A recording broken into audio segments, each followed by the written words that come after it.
Liverpool Fan in Japan. Hello YouTube, Liverpool Fan in Japan here, the Miyazaki man Sai. Well. I did tell you, right? I said it time and time again. This is something I've been consistent on since the very start. Arsenal will drop points. They absolutely will drop points. An injury crisis, a lack of firepower. Look, everyone always sees the worst in things, right? What if Arsenal go on an amazing run and Liverpool can't continue to drop points? The chasing team to our title winning season is not Manchester City. It's not an oil infused, absolutely filled to the brim with narcotics or whatever. I'm not going to say steroided up, but you know what I mean. It's not Manchester City. And I also hate the phrase when they say that Manchester City know how to win when in front. So did Liverpool. Liverpool did it as well before. This is Arsenal. Is the English phrase always the bridesmaid, never the bride? It fits, right? It fits that Lego head Arteta. Arsenal are always going to drop points in between now and the end of the season, as will Liverpool. Now, I've had some comments recently in the comment war, which is absolutely ludicrous, saying, oh, I always back Slot, or I'm up FSG and Liverpool's arse, always saying they're making the right decisions. Never said that. I said Szoboszlai should shoot more. Szoboszlai is Mushroom Boy Eto's favourite player, and I criticise him when he should have shot. He should have taken the mantle on himself, taken the game by scruff of neck. He should have done it. Mo Salah, his dribbling ability is massively on the wane, in and out of games, but he's a game winner. Darwin Núñez, he's an asset. Here's what I want to say about Darwin Núñez, right? And I'm sure you're sick and tired of hearing about Darwin Núñez again and again. Tell your mates that he sucks. Tell your mates if you think he's crap. Tell your parents. Tell your family. Say it in the pub. Say it in the forums or whatever. Just don't say it directly to him on Instagram or on his own accounts. What purpose are you serving? You may hate the man. You may hate his guts. You may have no fury, like a person scorned by Darwinio Núñez, Agent of Chaos, which also infuriates people, right? But he has the opportunity to make you happy. If he plays well, everyone is happy. If he scores a goal, everyone is happy. Slot will continue to play him, and by God, there's no way you or me or anyone else knows better than Arne Slot. Arne Slot sees him in training in and out and will only play him if he thinks he's able to contribute and make an impact. He directly criticizes him as well, right, for the attitude after missing that shot. He continues to play him, right? So what benefit is there to directly flame, troll, abuse, be toxic to the man? Nothing whatsoever. He has the key to your happiness in his pocket alongside the other Liverpool players. Liverpool win as a team and lose as a team. You know this? Live a badge. You'll never walk alone. What does that mean? Reflect in the mirror to yourself. Are you a Fairweather fan who constantly only is entitled to Liverpool winning, Liverpool dominating, Liverpool doing everything? You know, show some respect, right? The opposition train their arse off. They come 11 against 11 with tactics, with a manager who gets paid to absolutely do their best to inflict damage and take the points off Liverpool. There's two teams in a match. There's 22 players on the pitch, and including a referee who may or may not be biased as well, right? Give the opposition credit. Sometimes Liverpool can't play through the opposition. Sometimes Liverpool can't play well. Even when Liverpool play well, the opposition can snuff them out. The Liverpool team that goes onto the pitch always try their best. You can never doubt they try their best, right? Always focus on the game. For example, Trent Alexander-Arnold heading Madrid or all that malarkey. When you're playing football, your adrenaline's running, you go gung-ho. There's no way your family, who supports Liverpool, right? Or the fans in the world, your teammates who you see every day, your coaches who you report to, the people who pay your wages, there's no way you can hide anywhere if you ever look as though on the pitch you're not giving it your all. You're not concentrating. You're not following the manager's orders. There's nowhere to hide. Millions of eyes and the cameras are on you, right? So don't put excuses into their mouth. Sometimes players just have an off day. They play bad. Sometimes the opposition force you to play bad. Sometimes Liverpool can't break the shape. Then it's up to Arne Slot and the players to find a way to work the way through. Sometimes they miss chances. Every top striker in the world misses chances, right? But I did tell you, have faith, because this Liverpool team is better than the Arsenal team. The eye test, alongside the metrics and the understanding of the game and experience of watching the Premier League for a good old 25, 30 years, will tell you that Liverpool are by far the superior team in the league at the moment. The metrics back it up, the points tally backs it up, the goal difference backs it up, the highlights, the eye test, everything backs it up. Arsenal, to be fair to him, the plucky underdog, have been plucking away, squeezing the results. Mikel Moreno coming off the bench to, get those goals, to get them the points, but they don't have the firepower. Havertz is out. Bukayo Saka is out. Odegaard has been out. Martinelli's up and down. Their defence, their luxury Stoke-esque tactics from set pieces. The set piece coach who gets a lot of the highlights and the glitz and glamour, right? They've been plugging away and plucking away, but they had no chance against West Ham, and West Ham played hard and defence held firm, right? If you can watch, as a neutral, Arsenal against West Ham, and West Ham battered Arsenal, and Jared Bowen, this is 4D chess right here, because Jurgen Klopp really loved Jared Bowen, but left him at West Ham because he could foresee in the future, preempt, that Jared Bowen be taking points off Arsenal. Same as Arsenal tried to do by leaving Ollie Watkins at Villa, who scored the header against Liverpool. Alas, Liverpool have never been more than 1 goal behind the whole season, and that says mentality monsters. Liverpool earn more than 2 points per fixtures. In the first half, more than 2 points, like 2.3 points per fixture, but now only 2 points, because coming towards the business end and end of the season, they're tired, they're fatigued, the opposition can work out Stott's tactics, etc. I have faults with Stott as well. Up the shiny one. He's so shiny. Captain Tsubasa, Wataru Endo, should be playing more, right? He's closed out the game. If he came on against Everton and Newcastle, it's likely, not guaranteed, that we would have got more points.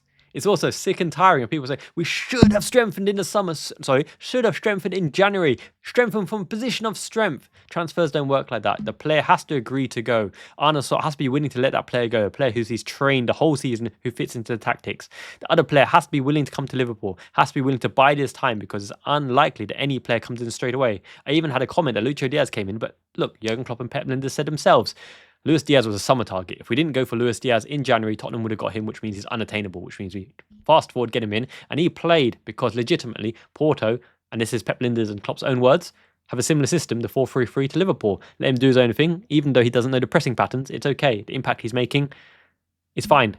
It does the job. It worked aplomb. Okay, other players don't have that luxury of coming from the same system, especially in Omar Mamouche, right? We don't play a shadow striker. He's the replacement for Julian Alvarez, shadow striker behind Erling Haaland, floating between the lines. We don't play that system. If so, Dominic Szoboszlai isn't even allowed to play that system, free roaming in the last line along the 6. Okay, so believe in this Liverpool team. I said Arsenal have to win and Liverpool lose. Arsenal have to win and Liverpool lose. Arsenal have to win and Liverpool lose, and still then they have to overturn the goal difference. Now, it might be 2 victories and a draw, but still they have to overturn the goal difference, and we have a free shot now against Manchester City. Believe in the team, believe in the boys. Don't have tunnel vision and only think that Liverpool are entitled to dominate every single match, win every single match, get the points of every single match. The opposition are trying their best for their own hopes and dreams. This is human against human, not Liverpool against some unobtainable monster that we must defeat, and therefore we're in control of Liverpool. We only look at Liverpool's perspective. Understand that it's opposition there who are absolutely going gung-ho, and it's Liverpool, by hook or by crook, that have to deliver on the day. And if they don't deliver, well, they tried their best and Slot tried their best. There's no going back in hindsight. A player and a transfer has never got you or guaranteed you any points. Doesn't matter who you sign in January. There's no guarantee that they equal points, the equivalent to points. There's no guarantee they even make the squad. And even then, the squad is full and packed and someone have to leave. And once again, you can't force them out, especially in a title-winning season. They're going to want to be here to lift the trophy, to contribute to a title-winning season, right? So, yeah, I understand. I don't care. You can criticize me. You can say Fairweather fans, oh my goodness, why don't you criticize FSG, criticize Liverpool, all that kind of stuff. I'm not deluded like a certain Ty from Arsenal Fan TV. I'll give you logic and experience and facts to back up what Liverpool are doing. And we're top of the league. We're in the Champions League. I think we've got a good draw for the Champions League, to be honest. PSG's midfield just does not stack up at all. Ruiz is a good ball player, right? João Neves is a good ball player, but they're not going to run with the intensity of a Maka, Szoboszlai and Gravenberch. It's going to be the Korean on the top of the diamond, really, but he's not going to be really making impact and escaping the shackles of Gravenberch, and Van Dijk stepping into the void, same as Konate, making impact, showing the Parisians, what they're missing. They ain't getting Konate in the summer because he's going to renew. I fancy us to batter PSG over 2 legs. They won't be able to match the intensity. Their strike force is nowhere near as prominent as our strike force. In fact, Benfica are probably a better overall team than PSG. Okay? Kvaratskhelia, sure, matches up well against Trent, and they will have a threat. Barcola, maybe. Dembele never really performed in the biggest of big matches, right? He's not even exactly a Neymar or Messi or Suarez who can really turn it on, right? They threw away that lead against Barcelona in the past as well, and their defense definitely does nowhere near stack up against our defense. It's not even close, so nothing to fear about PSG. When the draw came out, oh my god, it's a ludicrously hard draw for PSG, because nobody wants two-legged tie against Liverpool with Anfield in the second leg, right?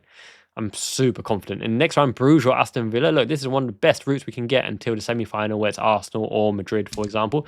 Doesn't matter. The other side in the semi-final, Inter Milan, Bayern Munich, all await a potential Barcelona draw as well. So you never know. All good. All very fun. Back our boys. Have fun this season. Be supportive. Know what you're looking for in a match.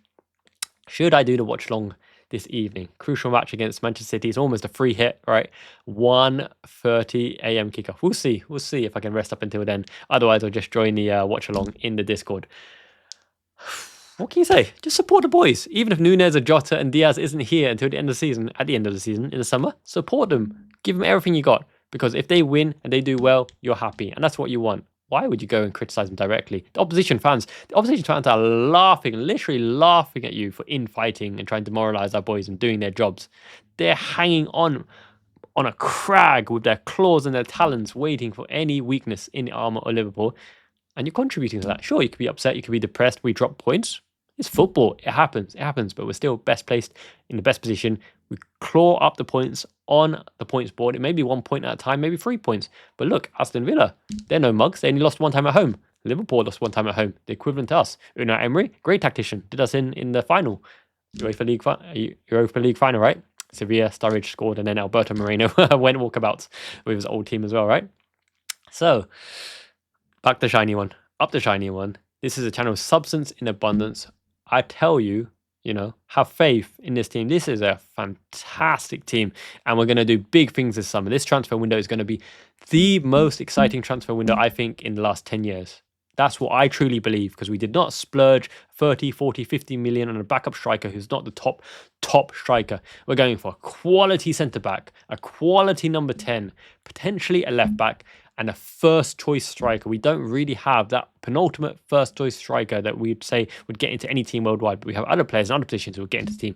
Alisson, Van Dijk, Konate, Gravenberch, Salah, Szoboszlai, Maka. Immense talent, immense players. Some players are on the hook. Luis Diaz, Diogo Jota, Darwin Núñez, even Harvey Elliott, for example. Curtis Jones really can't cement his place. Random injuries here or there as well. But we have the makings of a super, super shiny era in the making. So support the boys. Great time to be a Red. Be motivated, be supportive, be enthusiastic. Don't be disappointed, because we are performing as we should be. It won't be smooth sailing, it'll be ups and downs, but that's the Liverpool way. You'll never walk alone. It really means something. Back to boys. Smash a like, because that's all I wanted to say. A bit feisty, this particular video, but we need it. Kick yourself up the arse, look in the mirror. Don't be a manic depressive, and back to boys. Support. Exactly, man. Ichiban. It means the best. Big news as well, right? Probably in my last season with Liverpool FC, I coached them to successive title-winning seasons. I played as a super sub. Didn't get any goals this season, but that's not my role. My role is to G up the boys and win the league, which we have. Till next time. Subscribe if you haven't already. Almost at 8,000 subscribers. 100 subscribers left. Almost at 100 members. I think we dropped 1 or 2, but look, we'll pick them up again. 94 members or something. Jane means ciao. Enjoy the match tonight. It's a free hit. We'll batter City.